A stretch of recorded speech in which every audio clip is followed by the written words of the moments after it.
25 سال عمر تھی حضور علیہ السلام کی جب حضرت خدیجۃ الکبریٰ سے آپ کا نکاح ہوا۔ 40 سال کی عمر میں حضور پر پہلی وحی کا نزول ہوا۔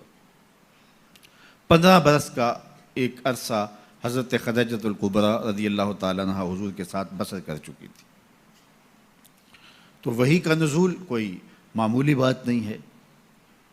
قرآن نے کہا کہ اگر یہ قرآن ہم پہاڑوں پہ نازل کرتے خشیت الہی سے وہ بھی ریزہ ریزہ ہو جاتے۔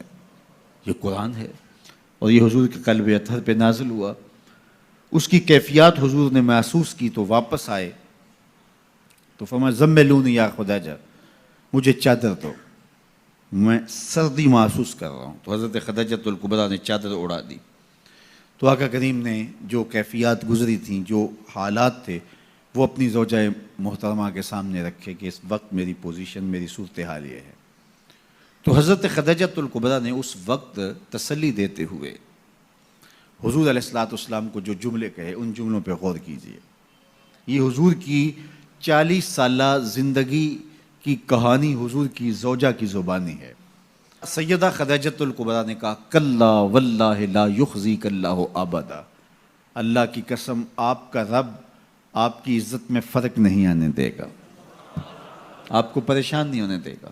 میں اللہ کی قسم اٹھا کے کہتی ہوں کبھی ایسا نہیں ہوگا کہ آپ کا رب آپ کی عزت میں فرق آنے دے۔ کیوں؟ 5 چیزیں سیدہ خدیجۃ الکبریٰ نے بیان کیا۔ فرمایا انک لتصل الرحم، ایک تو آپ صلہ رحمی کرتے ہیں۔ دوسری بات ارشاد فرمائی وتحمل الکلہ، جن کا کوئی بوجھ اٹھانے والا نہیں اس کا بوجھ آپ اٹھاتے ہیں۔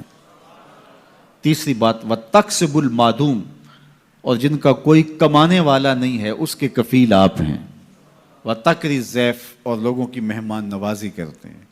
اور 5ویں چیز وتعین علی نوائب الحق، راہ حق کے اندر مصیبت زدہ لوگوں کو جو تکلیفیں پہنچتی ہیں آپ ان کے ساتھ کھڑے ہوتے ہیں، ان کی مدد کرتے ہیں۔ تو یہ 5 وصف حضور کے گنوائے اعلان نبوت سے قبل جو حضور کی زندگی ہے۔ تو اب اس زندگی کا آپ عکس دیکھ سکتے ہیں، یہ آئینہ ہے جو سامنے رکھا حضرت خدیجۃ الکبریٰ رضی اللہ تعالیٰ عنہا نے۔ 5 چیزیں، انک لتصل الرحم، آپ صلہ رحمی کرتے ہیں۔ رشتہ داروں کے رویے تلخ کیوں نہ ہوں لیکن آپ کا رویہ خوبصورت ہوتا ہے۔ ابو لہب نے کیا کچھ نہیں کیا ہے، رشتے میں سکا چچا لگتا تھا، جو اذیتیں پہنچائی، جو تکلیفیں دی، تو حضور علیہ السلام میں بطور رشتہ داری اس کو کوئی ایسی بات نہیں کی۔ اس کے کفر کی وجہ سے اس کے اوپر وہ بال پڑا، وہ ایک امر آخر۔ اور پھر لوگوں کے ساتھ جو رویے، حسن سلوک میرے اور آپ کے آقا مولا نے روا رکھا۔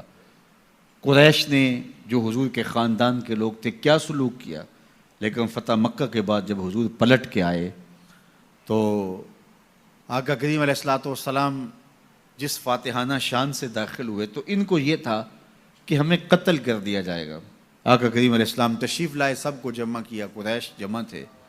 تو آقا کریم علیہ السلام نے فرمایا کہ بتاؤ میں تمہارے ساتھ کیا سلوک کروں، تم ہی بتاؤ۔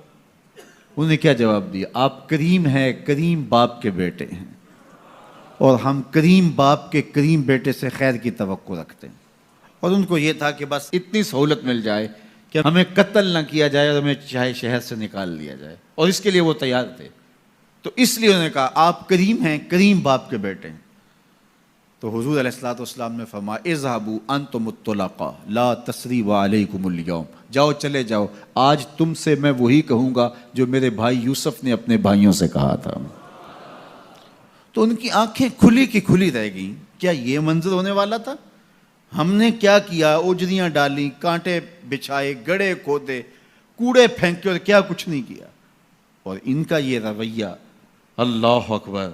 تو یہ حضور علیہ السلام کی صلہ رحمی کی وہ مثال ہے کہ جو کائنات میں آپ کو کہیں اور نہیں ملے گی۔ حضور نے ہمیں صلہ رحمی کی تلقین کرتے ہوئے ارشاد فرمایا کہ جو شخص یہ چاہتا ہے کہ اس کے رزق میں برکت ہو اور اس کی عمر میں برکت ہو، 2 چیزیں، جو شخص یہ چاہے کہ اس کے رزق میں بھی برکت ہو، اس کی عمر میں بھی برکت ہو، وہ رشتہ داروں کے ساتھ سلوک اچھا کرے۔